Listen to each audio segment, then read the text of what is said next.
Alors, comment la propriété intellectuelle s'intègre-t-elle dans un modèle économique d'une PME innovante? Pour cela, nous allons aborder les thématiques suivantes, à savoir qu'est-ce que la propriété intellectuelle, quels droits sont conférés par les titres de propriété industrielle et la protection du logiciel est-elle possible? Nous allons aussi parler de la cartographie des brevets. Qu'est-ce qu'une cartographie de brevets des inventions? En donnant un exemple, nous allons passer aussi aux étapes clés pour cartographier les inventions brevetées. Et finalement, quelle est l'utilité de procéder à une cartographie des inventions brevetées? Tout d'abord, qu'est-ce que la propriété intellectuelle? C'est une branche du droit regroupant l'ensemble des règles applicables aux créations intellectuelles ou immatérielles telles que les biens incorporels. En France, la propriété intellectuelle se divise en deux parties. D'un côté, la propriété industrielle, de l'autre, la propriété littéraire et artistique. Du côté de la propriété industrielle, le droit naît dès le dépôt auprès d'un office, tandis que la propriété littéraire et artistique, le droit naît à la création de l'œuvre. Dans le domaine de la propriété industrielle, nous pouvons déposer par exemple des demandes de brevets, qui sont des inventions, c'est-à-dire des solutions techniques à un problème technique. Nous pouvons aussi déposer des savoir-faire, qui est l'ensemble des informations techniques qui restent secrètes. C'est notamment le cas d'un chef cuisinier. Il a envie de publier, on va dire, un livre de recettes et de le vendre. Cependant, on aura beau suivre cette recette, on n'arrivera jamais à reproduire l'exactitude de sa recette à lui. Il ne va pas divulguer son savoir-faire, son expérience, sa petite touche personnelle pour arriver à la recette qu'il veut. C'est pour cela il va pouvoir déposer, on va dire, un savoir-faire qui regroupe sa connaissance et qui va rester secrète. On peut aussi déposer des noms de marques, c'est-à-dire la création aussi d'un signe distinctif, un logo ou un slogan. On peut déposer un dessin et modèle, une création purement esthétique avec un design particulier qu'on souhaite protéger. En propriété intellectuelle, du moins de côté de la propriété industrielle, il n'est pas possible de cumuler les protections, c'est-à-dire qu'un brevet et une marque et un design modèle ne peuvent pas protéger le même objet. Cependant, à titre d'exemple, Nespresso a tenté de protéger leur capsule, leur dosette, par une demande de brevet et un dessin et modèle.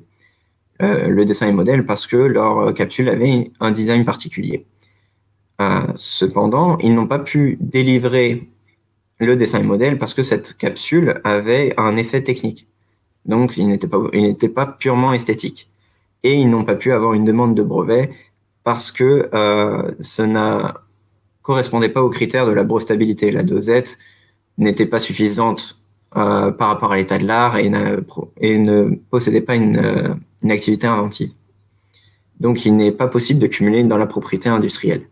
Cependant, il y a des exceptions avec la propriété littéraire et artistique. Pour le dessin et modèle, nous pouvons à la fois protéger par un dépôt et par la propriété littéraire et artistique une création esthétique. C'est notamment le cas dans le domaine de la mode.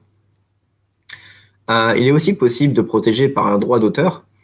Par exemple, le logiciel peut être protégé par le droit d'auteur, notamment le code source, c'est-à-dire l'algorithme.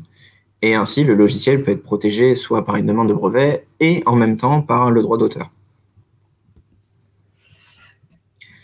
Alors, quels droits sont conférés par les titres de propriété industrielle? Ça revient à dire pourquoi déposer un titre en propriété industrielle.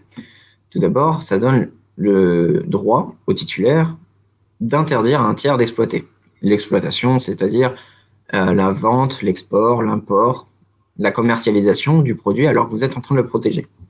C'est l'acquisition aussi d'une date certaine, permettant de définir à une date précise que vous étiez en possession de l'invention ou du titre. Dans le domaine des marques, nous sommes protégés, il y a une protection par classe de produits et de services. Ça signifie que les produits et les services sont regroupés selon un domaine technique ou une caractéristique commune, et votre marque est alors protégée dans ces domaines-là. Il y a une déclaration aussi des titulaires et des inventeurs pour les brevets, et une déclaration des créateurs pour le dessin et modèle et des marques. Les titulaires sont généralement les déposants avec les inventeurs, ce sont les organismes récepteurs des inventeurs ou les entreprises.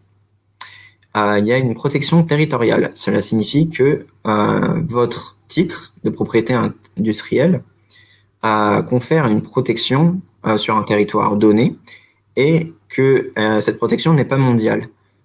Si à un moment, votre protection, vous réussissez à avoir une demande de brevet en France, cela ne signifie pas qu'aux États-Unis ou au Brésil, vous soyez protégé. Vous ne pouvez pas interdire à une autre personne d'exploiter alors que vous n'avez pas cette protection-là.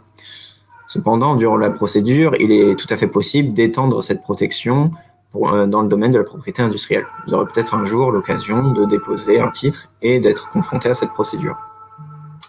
Par opposition, le droit d'auteur, lui, confère une protection mondiale, c'est-à-dire qu'une fois la création effectuée, il n'y a pas besoin de faire un dépôt et il n'y a pas besoin que vous êtes protégé dans le monde à travers aux États-Unis, Brésil, Chine, etc.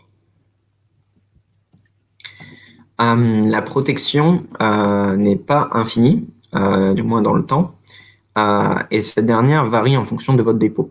Par exemple, pour le brevet, c'est 20 ans à compter de la date de dépôt, sous réserve de paiement de taxes annuelles. Ces taxes dépendent du pays. En France, vous n'allez pas payer les mêmes taxes qu'aux États-Unis ou en Chine. Et ça dépend aussi de la nature de votre demande de brevet. Si cette dernière a beaucoup de pages ou de beaucoup de revendications, la taxe sera légèrement plus élevée. Elle est non prolongeable. À partir de 20 ans, votre demande de brevet tombe dans le domaine public. Ça signifie que vous ne perdez votre droit d'interdire à quelqu'un d'autre d'exploiter. Et votre brevet est aussi divulgué au bout d'1 an et demi, donc n'importe qui a accès à votre brevet. Tandis que le savoir-faire, qui lui reste secret, c'est 5 ans à compter de la date de dépôt.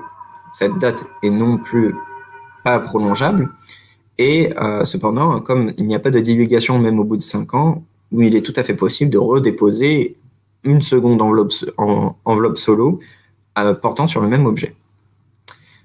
Pour la marque, c'est 10 ans à compter de la date de dépôt.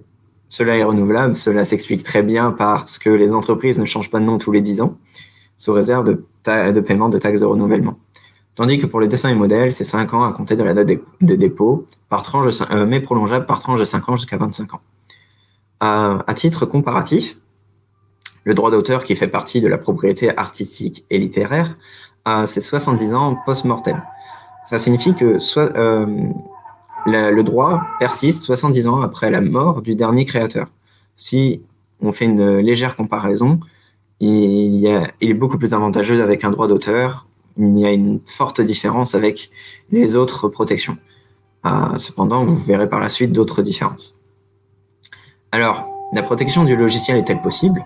Oui, nous l'avons vu précédemment, elle est protégeable par le brevet et le droit d'auteur, mais cela comporte certains avantages ou inconvénients dans certains cas. C'est protégeable par le droit d'auteur, qui permet la protection du code source uniquement, donc de votre algorithme, tandis que le brevet, la demande de brevet, permet la protection de l'effet technique associé au logiciel, sous condition que votre logiciel correspond aux critères de la brevetabilité, c'est-à-dire nouveauté, activité inventive, application industrielle.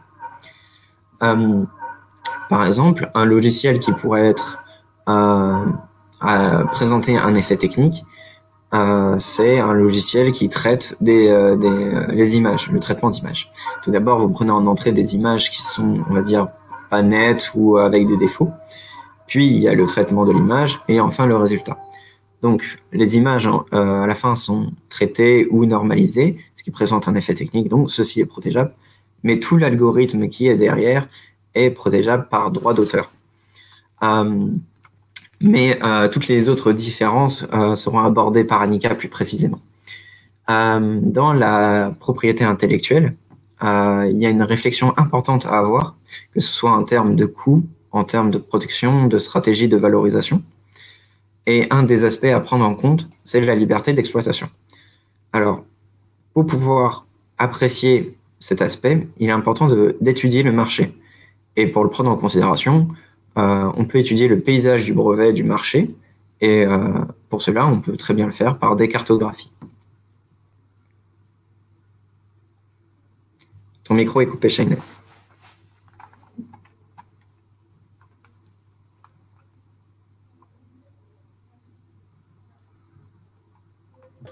Vous m'entendez là? Oui, mais il n'y a plus de présentation. Ok, je vais...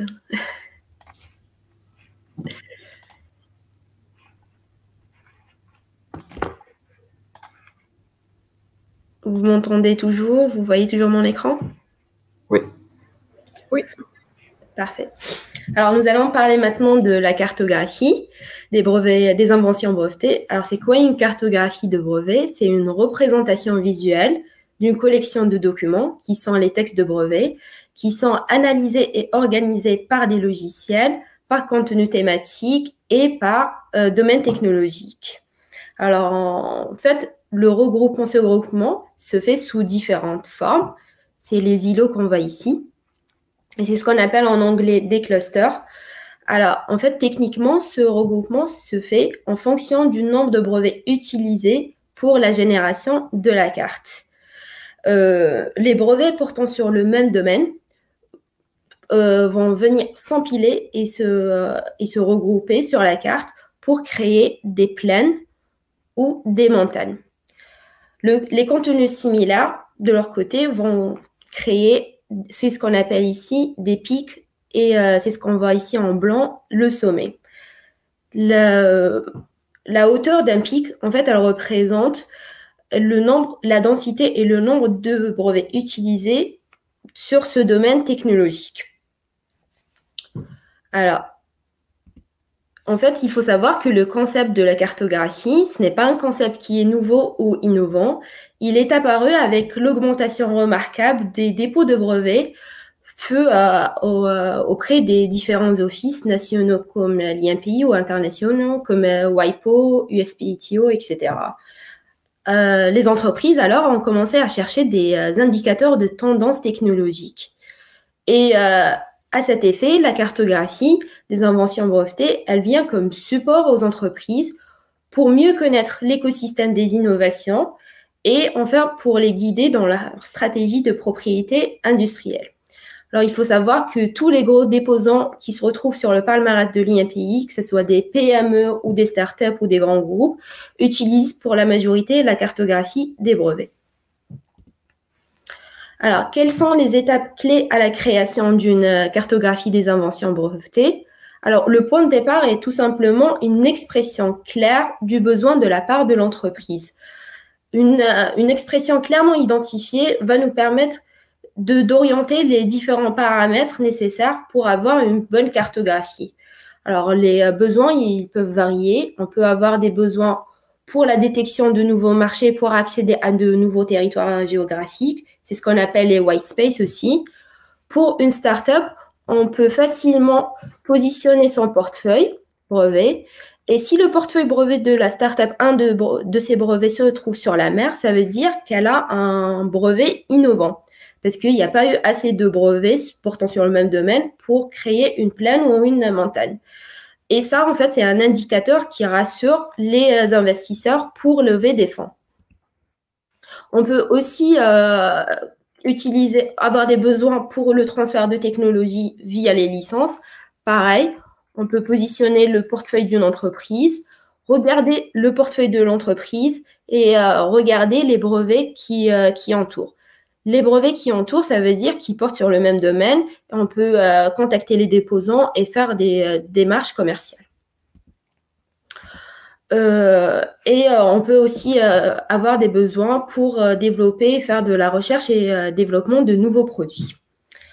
Les paramètres utilisés, ils dépendront aussi de d'autres facteurs extérieurs, tels que la taille du portefeuille brevet de l'entreprise, la stratégie de propriété industrielle qu'elle souhaite appliquer, et enfin les domaines technologiques qu'elle voudrait analyser. Alors, il faut savoir en fait que chaque cartographie découle d'une typologie qui est différente. Le format visuel de la carte, il change en changeant les paramètres utilisés pour sa création. Si on utilise le texte de brevet en entier, si on utilise seulement la partie revendication, la description, parce que généralement c'est là où il y a les domaines d'application des inventions, ou le résumé. Et dans ce cas, on peut avoir des visuels, des cartographies de brevets qui sont uniques, mais complémentaires entre elles. Et dernièrement, nous allons parler de l'utilité de procéder à une cartographie des inventions brevetées. Alors, l'utilisation principale de la cartographie des brevets est de simplifier une analyse d'un grand nombre de brevets. Et on va regrouper les demandes de brevets qui traitent le même domaine technologique et on va les positionner simplement sur la même carte. Elle permet également de répondre aux questions et aux problématiques suivantes. Qui sont les principaux acteurs qui, dans les domaines technologiques qui intéressent l'entreprise? À quelle technologie ces acteurs s'intéressent-ils? Où ces acteurs ont-ils cherché à obtenir une protection par brevet? C'est ce qu'il a expliqué Sébastien, c'est la protection territoriale. Et en dernier, est-ce que ces acteurs entrent-ils ou quittent-ils certains domaines de recherche? Et ça, on peut le constater facilement à travers les dates de demande de brevet. Voilà, merci de nous avoir écoutés et maintenant je passe la parole à Annika.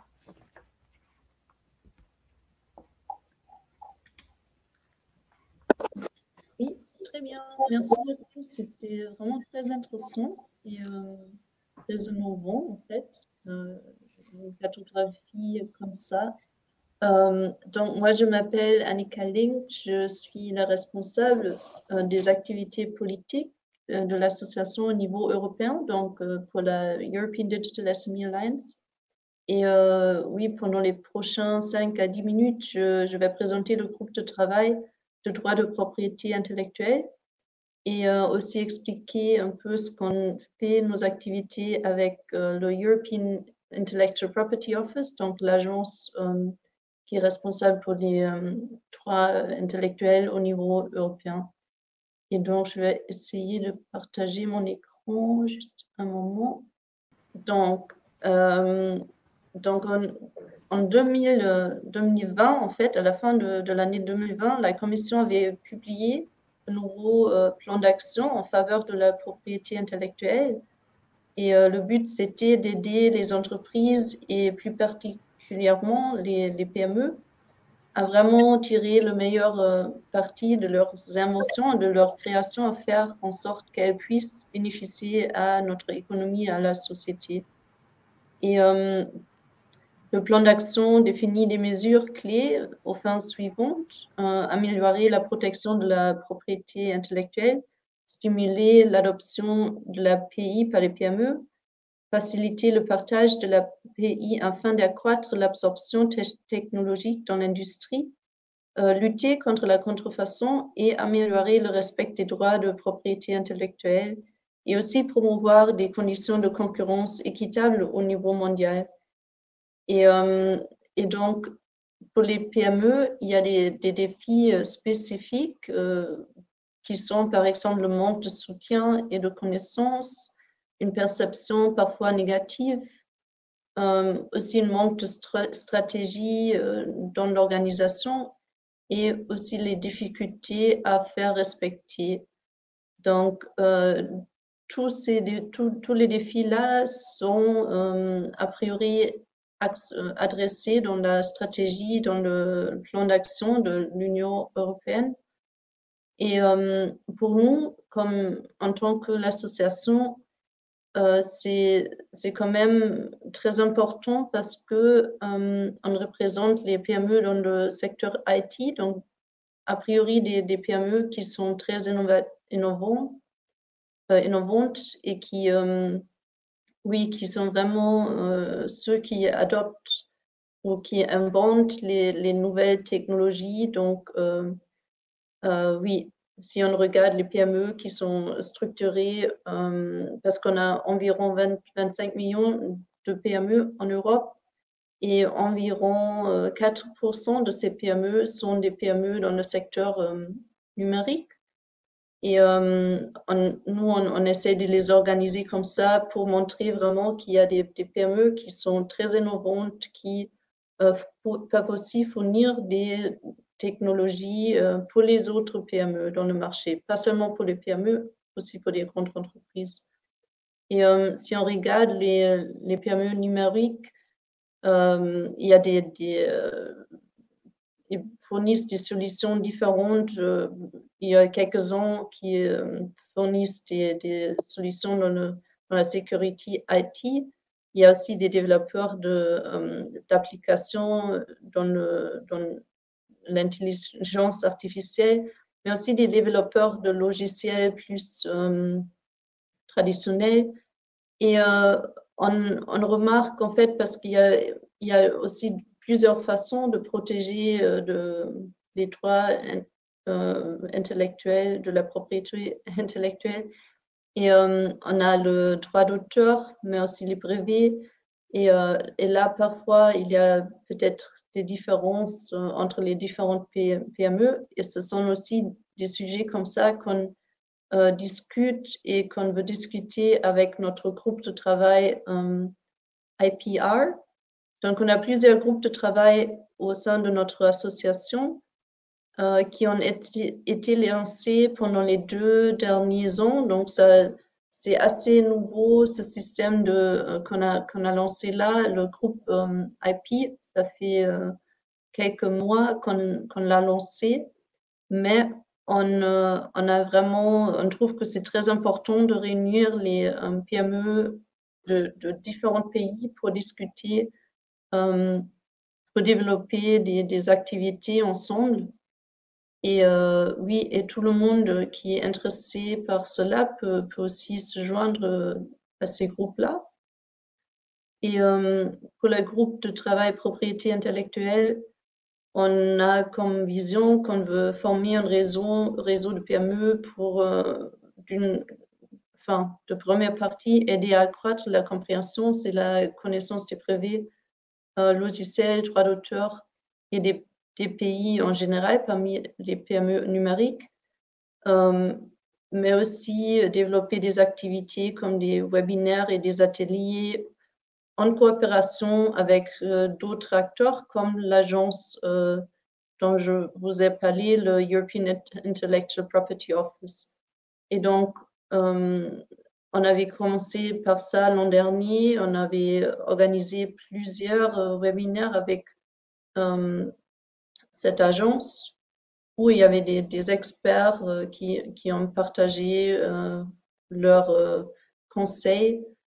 Et on trouve que c'est très important aussi à faire des activités comme ça, oui, promouvoir, augmenter les connaissances parmi les PME. Et donc, je voulais finir avec ces informations ici. Donc, il y a plein de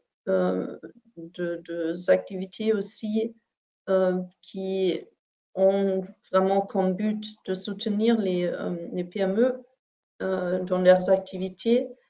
Et aussi, le European Intellectual Property Office, pour l'an prochain, ils vont continuer avec un programme des IP vouchers, où ils donnent une sorte de bon de cadeau pour aider à faire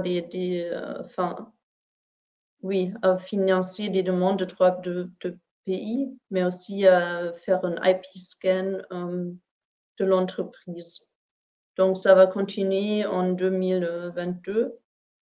Et oui, donc ça, j'espère que ça, c'est utile pour quelques-uns d'entre vous. Et si vous avez des questions, je serai ravie de vous répondre. Merci beaucoup.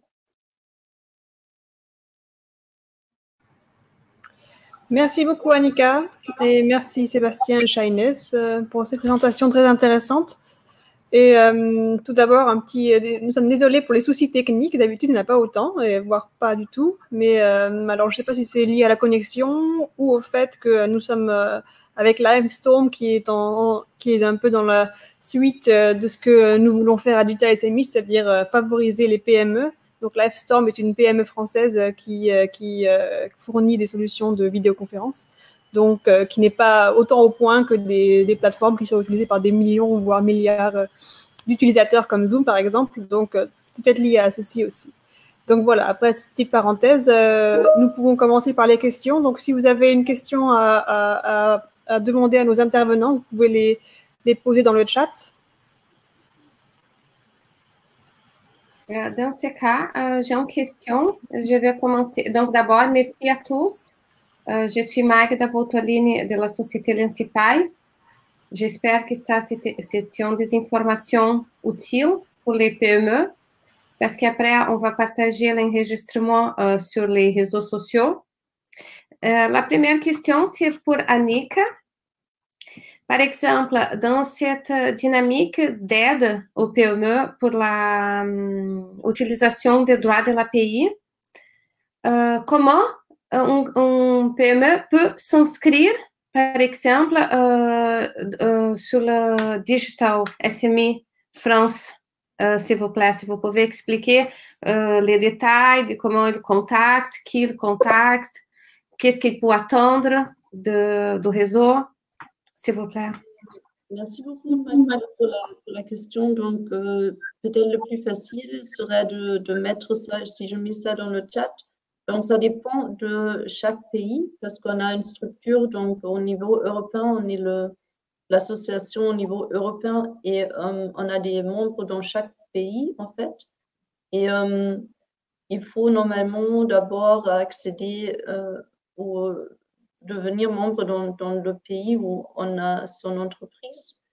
Et puis, on a accès au groupe de travail au niveau européen. Donc, c'est une structure décentralisée, dirons. Donc, on a des membres dans les différents pays et puis il faut accéder devenir membre là dans ce pays. Puis, on a accès au groupe de travail au niveau européen. OK. Je vais mettre en fait les liens dans le chat, comme ça, on peut voir ça. Merci. J'ai une question aussi pour Amandine, qui était coupée. Je ne sais pas si elle est encore là. Est-ce qu'elle est là encore, Amandine? Oui, je suis là, mais la caméra ne veut pas revenir. Je suis désolée, j'ai des problèmes techniques ce matin. Mais merci, Amandine, pour votre soutien et pour votre intervention. Vous étiez coupée au début du partage et vous voulez partager des informations. Est-ce que vous pouvez, s'il vous plaît, finaliser votre partage? Je trouvais que c'était intéressant, c'était le nombre, je suppose, de membres. Et je me demandais aussi si vous iriez parler des axes de développement de l'association pour 2022. Alors, merci Magda pour ces questions. Donc, oui, j'ai essayé de présenter en début et je suis vraiment désolée pour ces problèmes techniques. Donc, Digital SME France, aujourd'hui, regroupe à peu près 5000 PME au niveau France, parce que derrière, on a plusieurs fédérations qui sont présentes, dont EBEN, la CEDIS et la CPME. Sur l'Europe, on est à peu près à 40 000 PME, puisqu'on est sur l'entièreté du territoire européen. Et donc, on a, comme expliqué Annika, des petits points de Digital SME dans les différents pays européens. Sur les axes de développement, et c'est là où c'est important pour 2022 et les années qui suivent, on a un axe très fort, c'est la souveraineté européenne, avec derrière une souveraineté aussi française dans le numérique. Vous n'êtes pas sans savoir qu'au 1er janvier 2022, la France prend la présidence du Conseil de l'UE et derrière, c'est un de ces axes de travail forts et avec lequel nous, on a beaucoup œuvré, que ce soit côté France ou côté Europe. Donc ça, c'est un premier axe. Que veut dire souveraineté numérique? C'est aujourd'hui, on l'a vu et on le voit encore aujourd'hui avec la crise Covid, c'est quand un monde entier s'arrête et qu'on ne produit pas forcément à côté de chez nous, obtenir des produits devient très compliqué.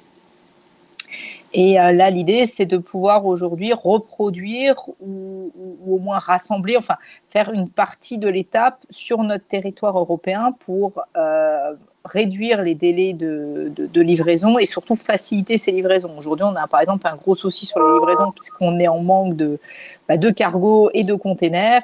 Et le fait de le mettre sur le territoire européen, on aurait moins ce souci. Donc ça, c'est un exemple.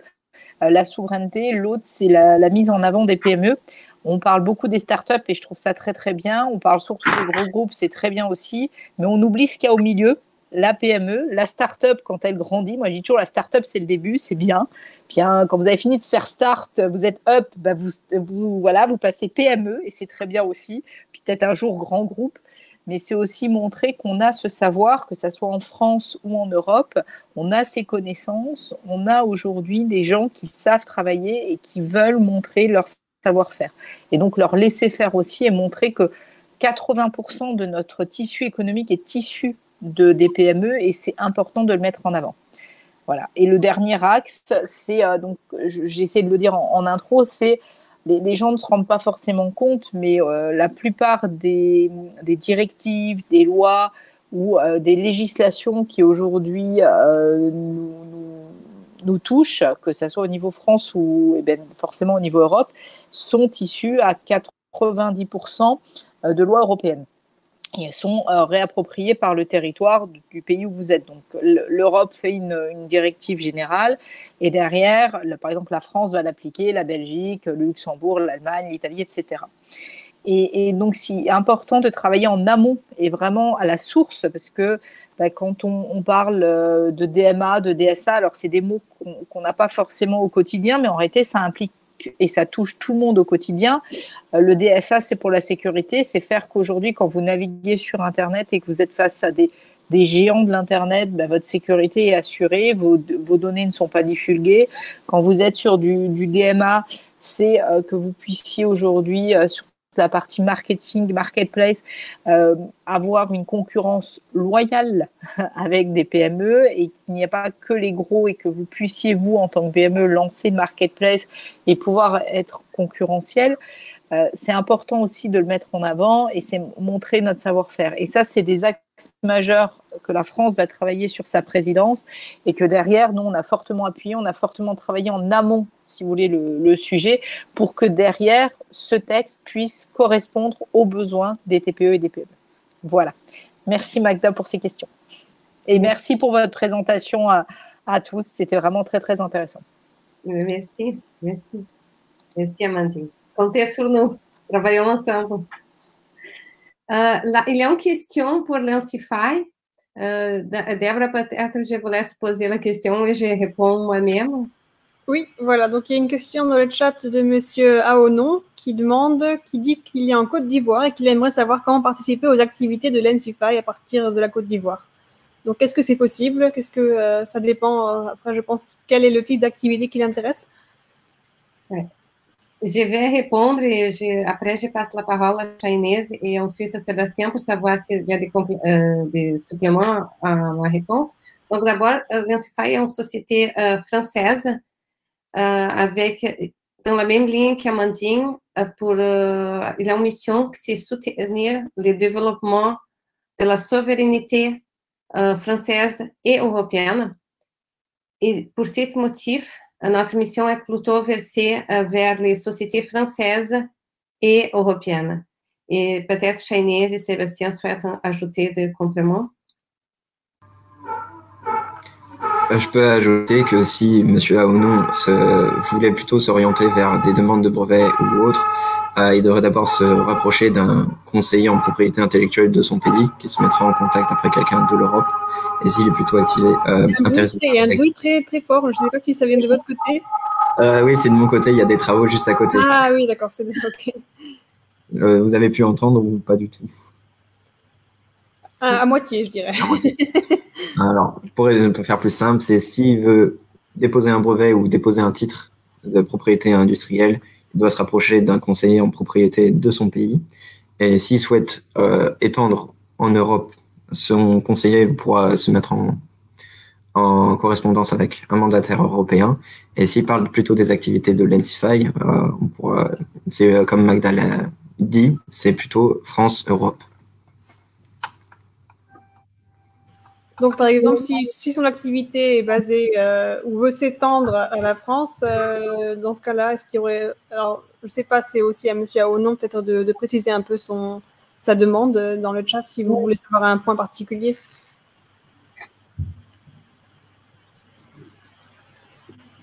Je pourrais dire qu'il y a toujours les offices, l'INPI français, qui proposent des consultations sur demande. C'est possible toujours de contacter l'INPI en France pour prendre des renseignements de comment déposer un brevet en France, comment protéger un brevet en France, une marque, un dessin. Il y a des chargés d'affaires dédiés pour répondre à ces demandes. Ah, oh, il y a une personne qui a répondu à ces demandes. Ouais. Est-ce qu'il y aura d'autres questions?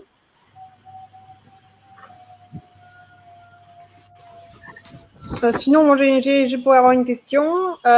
Donc, quels sont les risques d'une divulgation avant la date de dépôt du brevet?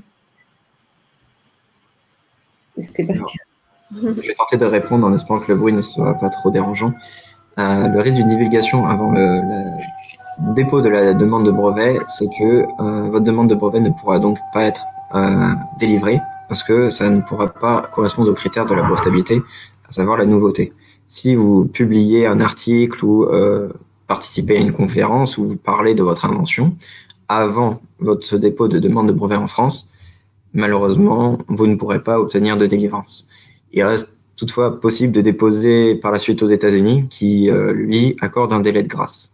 Donc, ça reste au cas par cas et il y a toujours une solution pour votre demande de brevet, à savoir se rapprocher quand même d'un conseiller pour vous aider.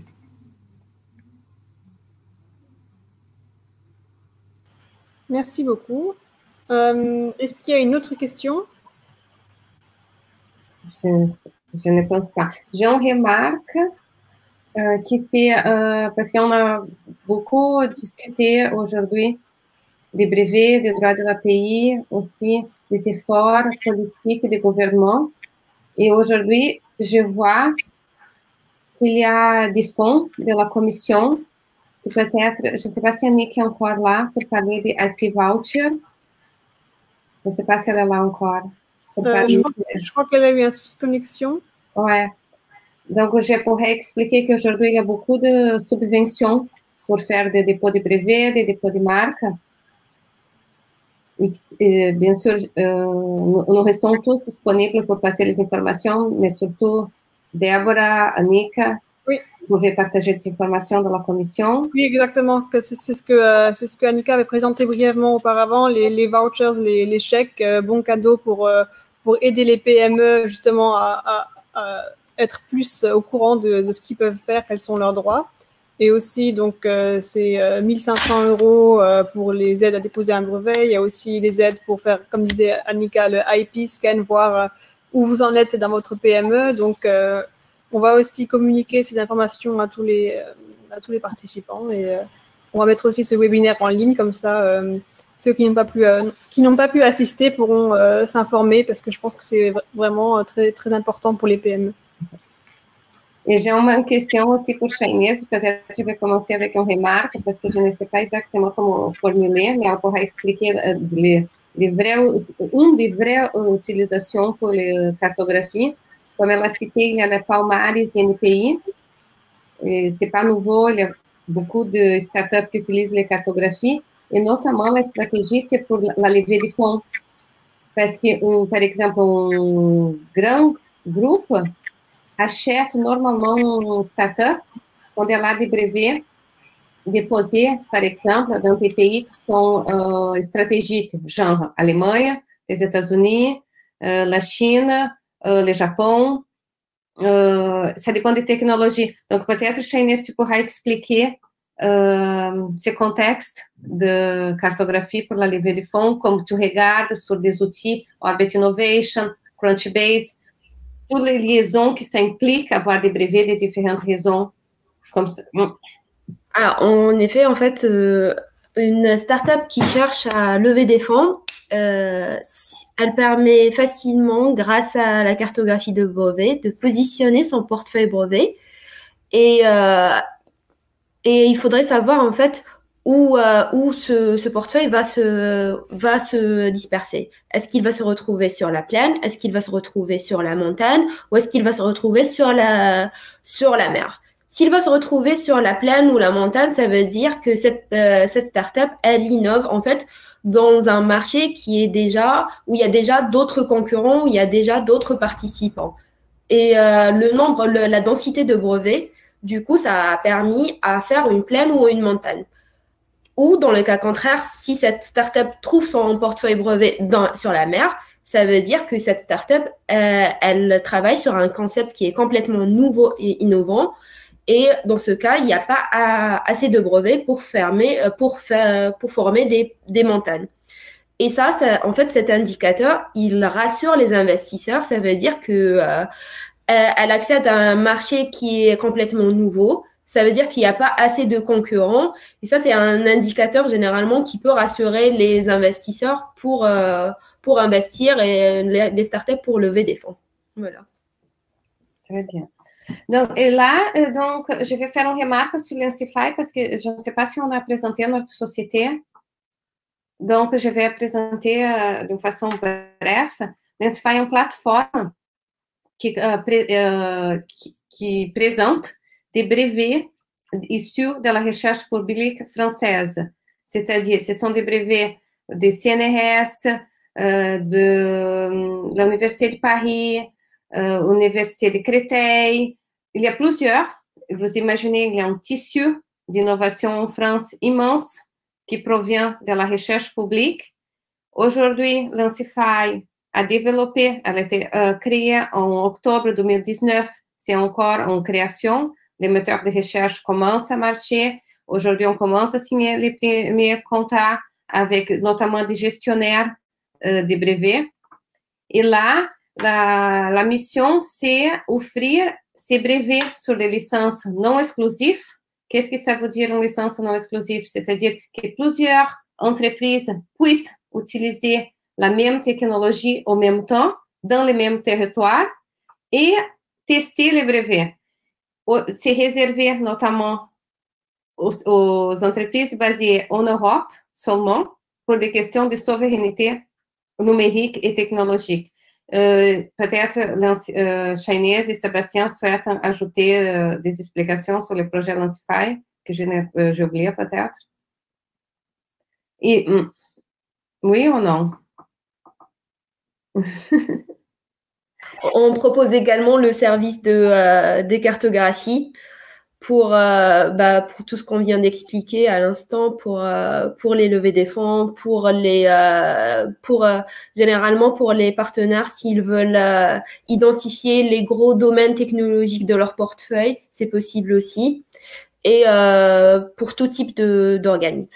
Oui, et j'ai une question pour Sébastien, qui c'est notamment sur les brevets, parce qu'on a une équipe pays qui sont des ingénieurs brevets et des mandataires brevets, justement pour expliquer, pas ces services qu'on fait notamment pour la recherche publique, parce qu'on fait partie de gestionnaire des brevets, mais surtout sur les domaines technologiques qui sont stratégiques selon les Lensipac. Peut-être tu pourras présenter les groupements Lensipac et les domaines technologiques. Oui, donc notre équipe est formée de jeunes ingénieurs brevets et aussi de mandataires. Et nous avons donc un peu étudié les domaines techniques importantes des demandes de brevets et des brevets qui sont présents sur Lensify. Et nous les avons regroupés dans ce qu'on appelle des Lensipac. C'est-à-dire, c'est des domaines techniques. Un Lensipac regroupe plusieurs demandes de brevets qui partagent donc ce domaine technique. Plus précisément, ça peut être l'énergie et globalement, ça peut être l'énergie, mais on peut aller plus loin, par exemple l'énergie verte ou énergie fossile.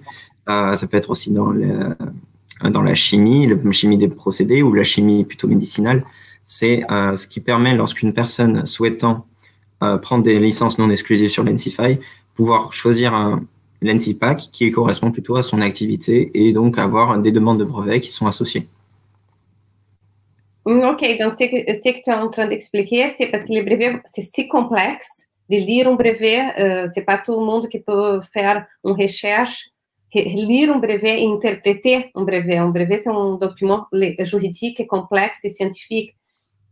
Donc, en amont, l'équipe pays de Lensify a regroupé les domaines technologiques selon les axes stratégiques à développer au niveau européen. C'est-à-dire, je suis une PME, une start-up, je viens vers le site de Lensify, je tape énergie durable. Il y a beaucoup de transport durable, énergie durable. Je suis dans le transport durable. Je tape là, batterie électrique, je trouve l'INSIPAC, c'est-à-dire c'est le pooling de brevets qui correspond aux technologies liées au développement des batteries électriques. Là, je pourrais prendre un abonnement qui c'est un coût raisonnable, c'est 330 € par mois, pour utiliser ces brevets à titre non exclusif. Est-ce qu'il y aura des questions, peut-être?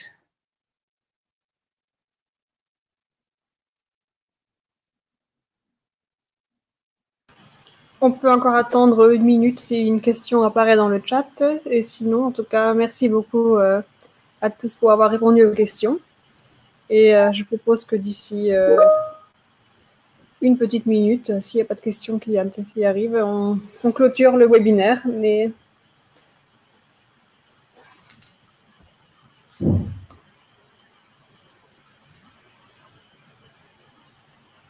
Bon, je ne vois personne écrire dans le chat. Dans ce cas-là, merci encore à tous les intervenants, Amandine, Annika qui nous a quittés, Magda, Shainez, Sébastien, pour vos interventions très intéressantes. Donc, comme je le disais auparavant, le webinaire sera mis en ligne sur la page internet de Digital SMI France. Et donc, partagez sur les réseaux sociaux aussi et envoyez par lien à tous les participants. Okay. Et merci beaucoup à tous. Merci à tous.